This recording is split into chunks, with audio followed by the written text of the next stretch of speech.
Alors, j'ouvre une parenthèse qui n'a rien à voir avec les déchets, mais pour vous donner une idée du contrôle de la légalité en Corse, sur les 40 derniers PLU qui ont été annulés en Corse au cours des 20 dernières années, 39 ont été annulés à la demande de l'association de défense de l'environnement ou les WANT ou ABCDE, un à la demande de l'État.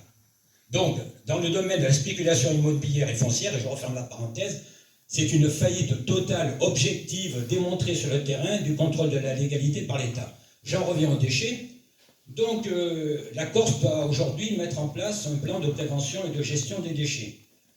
Pour le mettre en place, hiérarchie des normes, la collectivité de Corse doit appliquer les lois de la France et de l'Europe, et au niveau des communautés de communes, les communautés de communes doivent mettre en œuvre les orientations fixées par le plan de la collectivité de Corse. En pratique, que s'est-il passé? En Corse, il y a un syndicat qui s'appelle le CIVADEC, et qui a eu la délégation, qui a obtenu les délégations de toutes les communautés de communes, et c'est lui qui gère et qui traite les déchets en Corse. Il a quasiment le monopole de la gestion et du traitement des déchets en Corse. Or, avant même que le plan déchets élaboré par la CDC ne soit voté, le CIVADEC a porté 2 marchés de traitement des déchets, donc passant par-dessus la collectivité de Corse. Et que s'est-il passé à ce moment-là au niveau de l'État? Qui va donner la réponse? Pas grand-chose. Qui connaît la réponse? Bon, zéro, rien du tout. L'État a laissé faire le CIVADEC, qui a donc mis à l'enquête publique ces marchés. Lesquels marchés? Alors je vous donne des chiffres, parce que pour qu'il y ait, on a beau être en Corse, 340 000 habitants, c'est pas grand-chose. Mais le marché, par exemple, de la filière CSR, combustible solide de récupération, c'est pour l'usine qui va les fabriquer par site, je dis même par site, 45 millions d'euros, et l'usine qui va les brûler, 119 millions d'euros. Rien que pour cette filière, par site, c'est 154 millions d'euros. On estime qu'une fois les branchements réalisés, chaque site de la CAPA, communauté d'agglomération d'Ajaccio et du Grand Bastia, chaque site va coûter aux contribuables environ 200 millions d'euros. Notre collectif Massim Souzine, alors j'ouvre une parenthèse, pourquoi donner le nom à une personne? Massim Souzine a été assassiné à Cargès parce qu'il s'opposait au trafic de cocaïne et parce qu'il était intervenu dans des dossiers sensibles de défense de l'environnement concernant d'ailleurs des gens assez proches du président de la République, faut le dire, qui avaient construit sur des espaces remarquables inconstructibles. Alors je ne dis pas qu'il a été assassiné à cause de ça, il a surtout été assassiné parce qu'il s'opposait dans sa commune au trafic de drogue et aux raquettes, mais on a donc donné ce nom parce que pour nous c'était un nom plus que symbolique, en plus j'avais personnellement défendu. Je referme la parenthèse, donc c'est un collectif, nous, qui est né dans le sens, si vous voulez, concrètement. On n'est pas dans la théorie pure, on est dans la praxis. Et donc, on aurait pu penser que le préfet de Corse, sachant l'état criminogène de l'économie des déchets en Corse, voyant le CIVADEC imposer une privatisation totale de l'économie des déchets en Corse, allait intervenir. Il avait d'autant plus de raisons d'intervenir que, très concrètement, la Chambre régionale des comptes, dans son dernier rapport, avait dénoncé ce qu'elle appelle l'opacité et le fait que le marché des déchets en Corse faisait l'objet d'un monopole de la part de certaines sociétés et qu'il n'y avait pas donc de véritable concurrence, ce qui explique en Corse que les déchets en Corse coûtent 65% plus cher que la moyenne nationale à zone touristique comparable. Ça ne vous surprend pas? Bon, on referme la parenthèse. Donc, on aurait pu croire que le préfet allait intervenir, constatant cette privatisation qui contredit aussi le rapport de l'autorité de la concurrence qui a dit carrément qu'il y avait en Corse une opacité totale dans le contrôle et la gestion des déchets et des situations de monopole à grand risque. En fait, c'était à grand risque mafieux. Tout le monde l'avait compris. Donc, on pouvait penser que l'État allait se battre bec et ongle pour que la CDC porte des marchés publics, de gestion publique du traitement des déchets.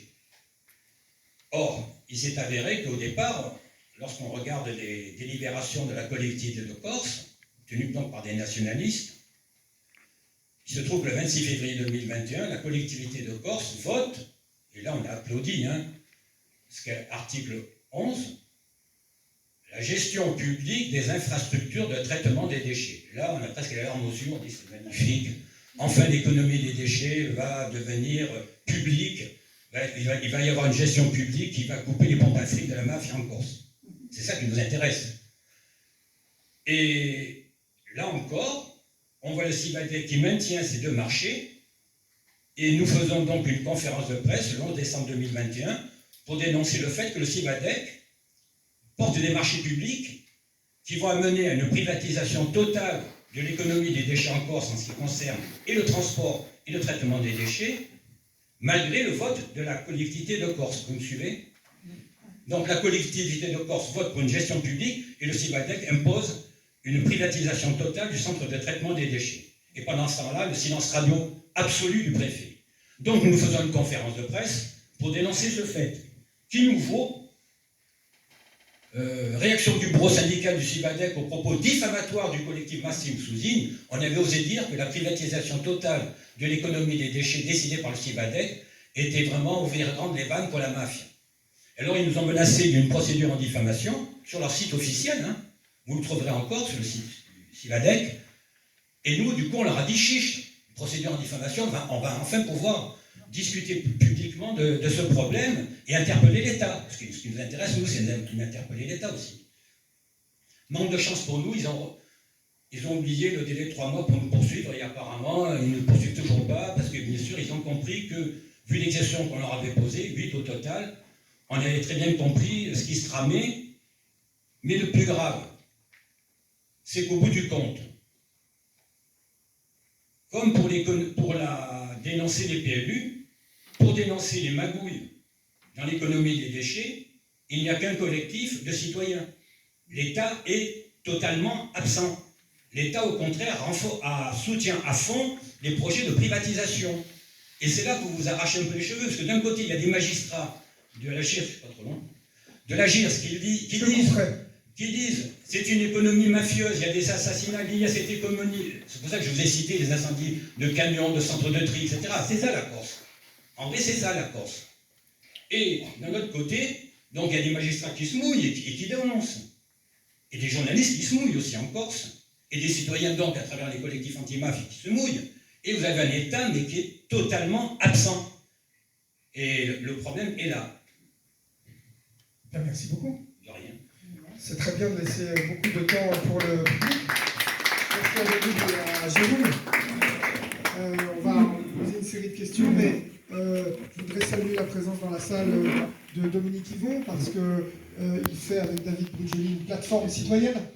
Il y a un compte Facebook, il y a un compte Twitter, donc on pourra en reparler, surtout s'il intervient. Je voulais saluer la présence de Raymond Avrillier, à qui on doit beaucoup pour lutter contre la corruption dans les collectivités territoriales. Et j'ai même des étudiants à moi qui suivent un cours sur la corruption. Alors, ils ont bien du mal à comprendre, parce que c'est difficile la corruption. Alors voilà, vous avez à la fois ici un élu qui lutte contre du faux en écriture publique, contre de la fraude, contre le plan local d'urbanisme. C'est-à-dire, là, on n'a pas le droit de construire, donc si on n'a pas le droit de construire, les terrains sont moins chers. Et dès que, on a le droit de construire, les terrains sont multipliés par 100. Et ça, c'est une activité énorme du crime organisé. On ne va pas parler de mafia. C'est mieux que le trafic de coke, c'est clair. Voilà, mais il faut avoir des complicités dans la sphère publique pour arriver à ces petites choses-là. Et vous avez les mêmes problèmes à 2 échelles, ici, donc l'office de transport ou les déchets. Et vous avez vu qu'en Corse, la grosse différence, parfois, sur d'autres territoires, comparé à d'autres territoires, parfois, pas toujours, mais c'est la prégnance de la violence. Hein, parce que vous êtes né à partir d'un collectif que vous donnez le nom à une victime. Et David nous a parlé qu'il avait subi des intimidations qui rejaillissaient sur toute sa famille. Donc je vais passer la parole à la salle, et je crois qu'il y a quelqu'un qui nous aide à passer le micro, donc il y a monsieur. Oui, alors pour la violence corporelle mise à part, sur le rôle, sur la politique de l'État contre la privatisation, par rapport à la privatisation, etc., on la même partout. Sur les privatisations irrégulières de services territoriaux, publics, en Île-de-France, le préfet d'Île-de-France, c'est pareil, on regarde l'État. Sur la pollution, sur les déchets, le porte avec des déchets, bon, déjà on est sur la surfacturation énorme. Je crois qu'à Marseille, il y a une affaire qui est pas mal aussi. Oui, mais on les écrase. Hein. Ouais, ouais. Après, j'ai juste une question, voilà, j'ai une question sur un point de détail sur l'affaire que vous disiez, monsieur Lexner. Je ne sais pas si vous avez le droit à Lexner ou Noël. Donc, vos successeurs ne doivent pas désigner maire au Noël. De toute façon, je crois que c'est plus Pour vous répondre, mon successeur, normalement, il est censé y en avoir qu'un. Sauf que justement, il y en a 3. Ouais.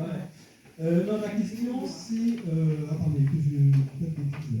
Oui, un point de détail. Quand vous êtes arrivé donc, en 2014 et qu'il n'y avait rien dans la mairie, au niveau du registre des délibérations, il me semble quand même que toutes ces délibérations, il y a une copie qui va à la préfecture. La préfecture doit avoir ce qu'il faut.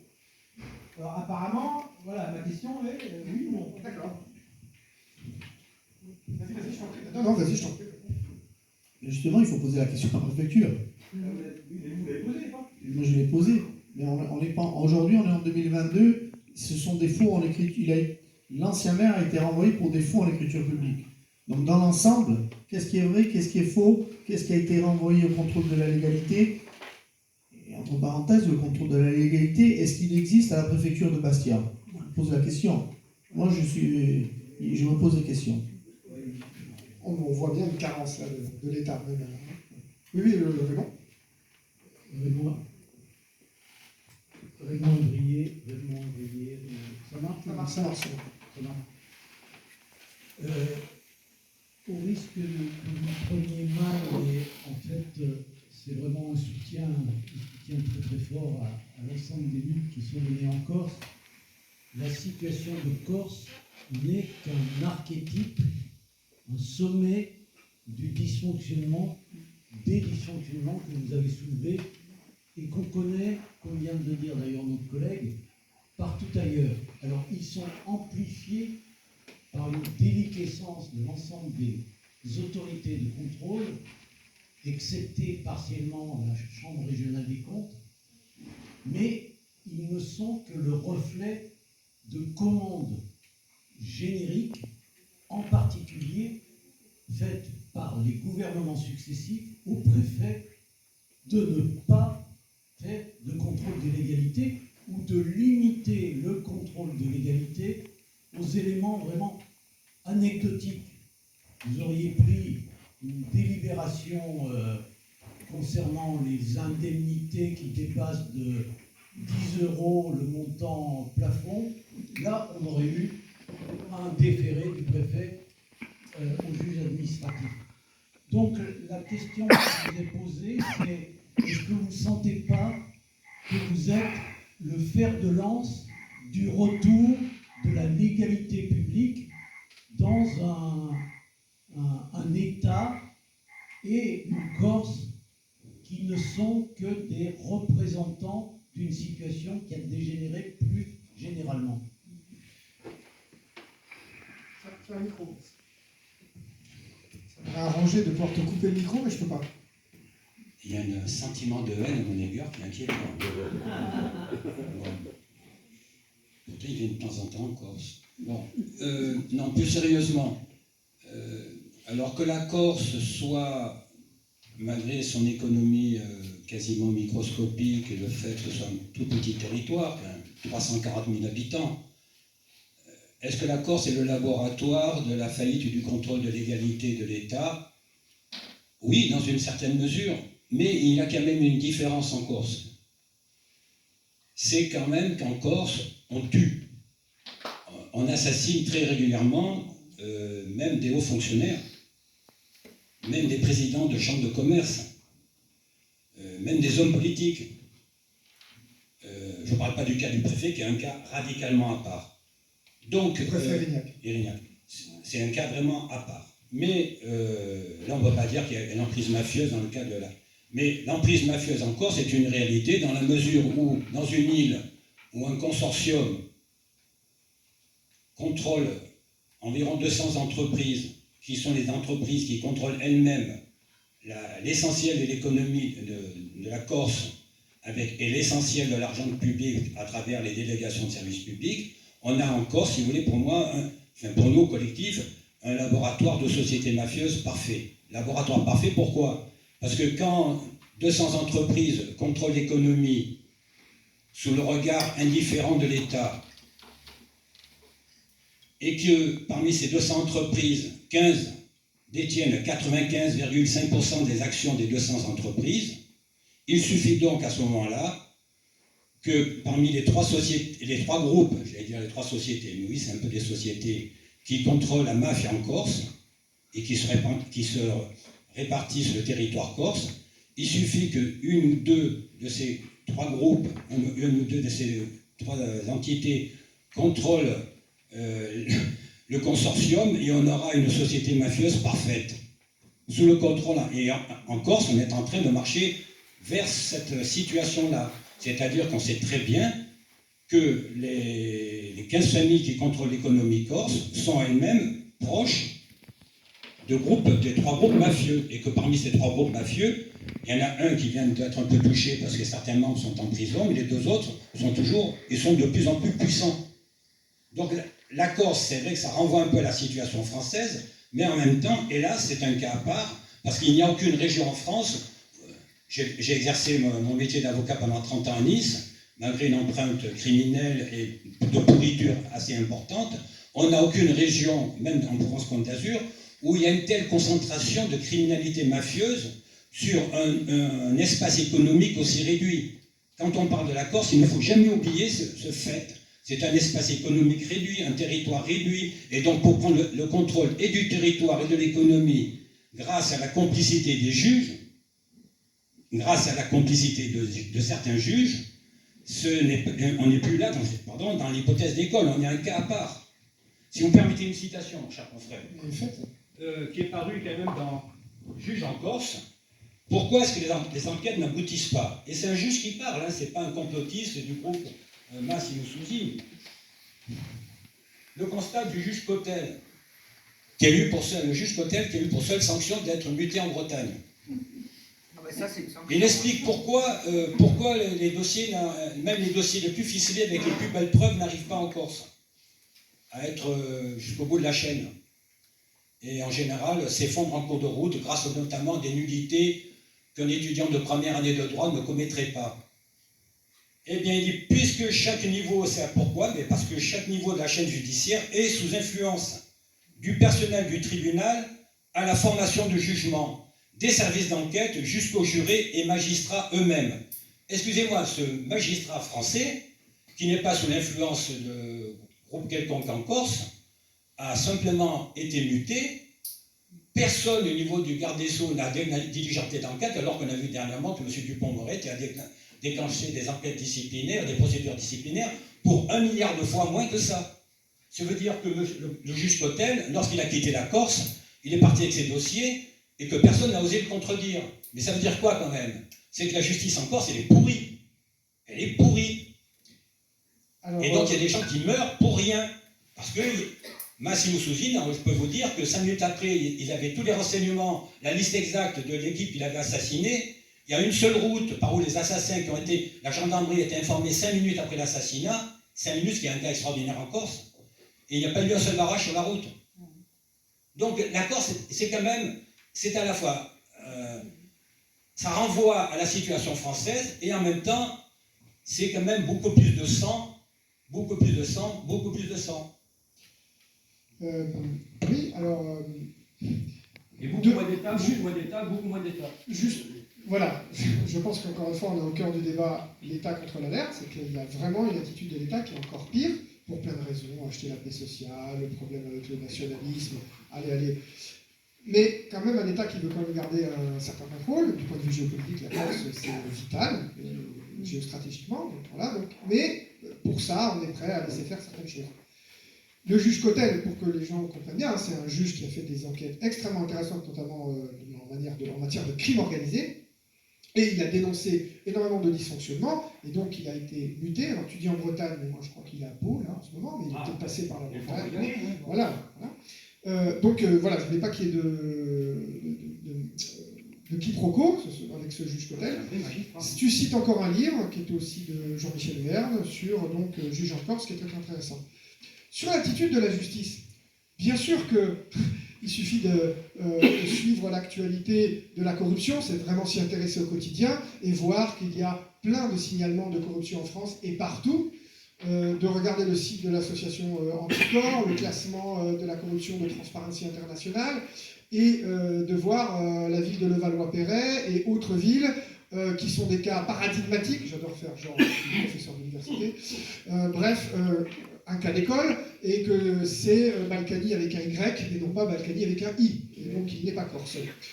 Donc bien sûr qu'on peut trouver d'autres choses. Alors, tu as cité la violence, mais quand même, ce déni de justice, il est incroyable. Citons un autre livre, tu as tout à fait raison d'avoir cité Jacques Folloroux, qui nous a sorti 4 livres sur la Corse très intéressants. Le dernier, tu pourras en parler. Moi, je vous parlais de l'avant-dernier.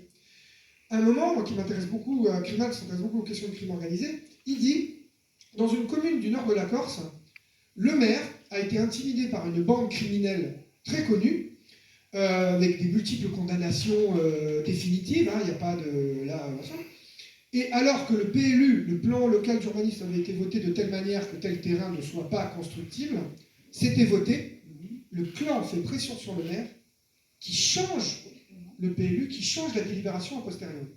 Je vous dis sincèrement que ça, dans un livre public, en Italie, ça déclenche une enquête de la magistrature. Obligatoire. Ça se trouve, le journaliste a menti, ça se trouve, le maire a dit n'importe quoi, mais on vérifie, il y a une enquête qui est diligentée. Donc déjà, il y a quand même vraiment un problème de justice, enfin, d'application du droit en Corse. Je rebondis tout de suite sur ce que tu viens de dire. Quand les propos sont tenus dans un livre, ça déclenche une enquête judiciaire. Mais justement, quand j'ai cité mon faux document tout à l'heure avec mon constat d'huissier, avec l'aide quand même de M. Mondologne, donc pour savoir quelle était la procédure à enclencher sur ce faux document, il me dit c'est très facile. En droit, c'est très facile. Ça s'appelle une escroquerie à jugement. Je dépose plainte auprès du procureur pour une escroquerie à jugement. Parce que ce faux document a eu pour effet de jouer sur une décision du tribunal administratif et sur une décision du Conseil d'État. J'ai perdu au TA, j'ai perdu au Conseil d'État sur la foi de ce document. Je dépose plainte après. Escroquerie à jugement. Le procureur classe sans suite au bout de 4 mois. Je dis, sans m'en informer, on est en juillet 2021, je l'appréhende fortuitement en mars 2022 et je fais une démarche auprès du tribunal pour avoir accès à toute cette procédure. Et quand je lis la procédure, on en a discuté en aparté avec M. Mondologne et avec Fabrice, ben je me rends compte que l'enquête préliminaire, ben elle dit ce document, il est faux, il n'a pas lieu d'exister. Donc en fait, le procureur, il a tous les éléments pour poursuivre. Et même moi, en tant que citoyen engagé qui continue la démarche, ben, il classe sans suite. Le classement sans suite. Et l'indépendance des procureurs en France. Mais sinon, là, si c'est moi qui parle, on en reste que demain matin. Question sur ce sujet? Je voudrais poser une question désarmante de naïveté. Je suis français, je vis en France. Et je m'aperçois que depuis à peu près 30 ans, il y a eu énormément de personnes publiques qui ont été accusées à défaut d'être condamnées. Il y en a qui ont été condamnés. Ça concerne des hommes d'État, ça concerne des anciens présidents, ça concerne des ministres. Et je n'ai pas l'impression que ça se passe de la même manière dans tous les autres pays qui nous entourent. Alors je peux me tromper, il y a peut-être d'autres cas de corruption, mais j'ai l'impression qu'on a une spécificité française d'avoir des gens que le pouvoir corrompt. Alors je ne dis pas qu'ils sont corrompus au départ, mais que le pouvoir corrompt, parce que je n'ai pas entendu ailleurs, peut-être à tort, je n'ai pas entendu ailleurs qu'il y ait autant de personnes publiques qui aient été inquiétées, ou en tout cas soupçonnées de corruption. Est-ce que c'est une spécificité française, et si oui, est-ce qu'il y a une explication à ça? Alors, on n'est pas forcément spécialiste de la corruption mondiale. Je vous répondrai qu'il existe un classement qui vaut ce qu'il vaut de Transparency International, bref, c'est que la corruption publique, c'est pas la corruption privée, enfin, il y a plein de problèmes. Mais ce qu'on note d'année en année, c'est que la France n'est pas bien classée, notamment si on compare avec les pays d'Europe, etc. Donc quand vous dites que la France a des faits de corruption dont on entend parler, avec condamnation ou pas, oui, c'est vrai, il y en a beaucoup, et c'est vrai que l'on regarde par exemple les pays du Nord, et précisément Scandinave, Suède, Danemark comme des modèles, et très clairement, il y a des premiers ministres qui ont démissionné pour avoir utilisé la carte bleue et acheté une barre chocolatée, la carte bleue de l'Assemblée nationale, enfin de leur compte de l'Assemblée nationale. Alors qu'elle a juste remboursé après, etc. Donc, voilà. Donc c'est vrai qu'on est dans un autre univers. Après, moi, je vous parlerai d'un pays que je connais, l'Italie. Si vous comparez à l'Italie, on a les représentations inverses. C'est-à-dire qu'on estime qu'il y a beaucoup... Enfin, on pense, dans nos représentations, qu'il y a beaucoup plus de corruption en Italie. On entend parler d'énormément de faits de corruption. Mais là encore, ce que les gens ne savent pas, c'est que les systèmes judiciaires ne sont pas les mêmes. En Italie, les procureurs sont indépendants. Ils ne sont pas nommés par l'exécutif. Ils sont nommés par le Conseil supérieur de la magistrature. Ils ne doivent pas leur carrière, ils ne risquent pas d'être mutés en Guyane, pas en Bretagne, tu peux pas dire, il y a des Bretons aussi. Alors, voilà, ça pose des problèmes. Hein. Vous avez votre enfant qui va rentrer dans un lycée, à l'université, votre femme qui travaille, être mutée parce que vous avez fait une enquête de corruption contre un élu, ça peut vous poser des problèmes en France. C'est pas le cas en Italie. On a le principe d'opportunité et poursuite. Je crois qu'il faut vraiment expliquer ça. Le procureur peut jeter un signalement de corruption à la poubelle. Dieu merci, depuis un temps récent, pour les affaires de délit d'atteinte à la probité, pas toutes d'ailleurs, pas tous, les associations qui ont un agrément peuvent se constituer partie civile, en fait, peuvent elles-mêmes obliger la justice de faire des enquêtes qui soient données à un juge d'instruction. Mais d'habitude, sur les délits d'atteinte à la probité, si vous n'êtes pas victime, vous ne pouvez pas donc faire la procédure. Bien, en Italie, le procureur ne fait pas le classement sans suite, il a une obligation de poursuite. S'il reçoit un signalement, il est obligé de faire des enquêtes, des actes, vérification patrimoniale, enquête de voisinage, etc., etc. Quand bien même il voudrait ne pas poursuivre, il n'y a rien, ou en fait c'est un arbitrage la justice. Hein. Il y a, ouais, alors ça risque d'être un procès très long, on a en général 90% de relax sur tel délit, les éléments qui sont au début de preuve là ne sont pas... Je refuse. Ok, mais c'est pas lui qui décide. C'est un autre magistrat du siège qui vient valider la procédure. Donc déjà, vous avez deux juges, pas un, qui décident. Il a des officiers de police judiciaire dont il note carrière, notation, carrière, et des officiers de police judiciaire de la police nationale, de la garde des finances et des carabiniers. Ces officiers de police judiciaire ne doivent pas leur carrière à leur ministre de tutelle. Donc effectivement, sur des affaires complexes, ça permet de faire des perquisitions sans qu'il y ait des réticences des ministères, etc. Aujourd'hui, si vous faites des grandes enquêtes en Corse, et que vous tombez sur des vieux réseaux de la France-Afrique, eh bien, pour plein de raisons d'État, diplomatiques, douanières, etc., certains ministères n'auront pas intérêt à faire la lumière sur des dysfonctionnements, etc. Donc, ça peut gripper de partout. Donc, vous voyez, il y a plus de corruption en Italie, Berlusconi, tout ça et tout. Ouais, mais vous avez des magistrats. Mais... Voilà, moi j'essaie de vous répondre, c'est bien difficile. Maintenant, quand même, notez qu'il y a un rapport qui vient de sortir du ministère de l'Intérieur et de la Justice, à vérifier, je suis désolé, mais c'est sorti il y a quelques jours, où ils font un peu des statistiques, sur la France. C'est pour ça que je change d'échelle, mais ça fait un élément de réponse identique. On nous explique que les délits d'atteinte à la probité ont augmenté de 25%, j'espère que mes élèves sont là pour me comprendre, depuis 2016. Et là, on pense que c'est pareil, c'est parce que la France a fait quelques progrès, il faut le dire. Un pôle national de lutte contre la délinquance financière, le PNF, une haute autorité de la transparence et de la vie publique qui vérifie les patrimoines des élus, une brigade spécialisée en police judiciaire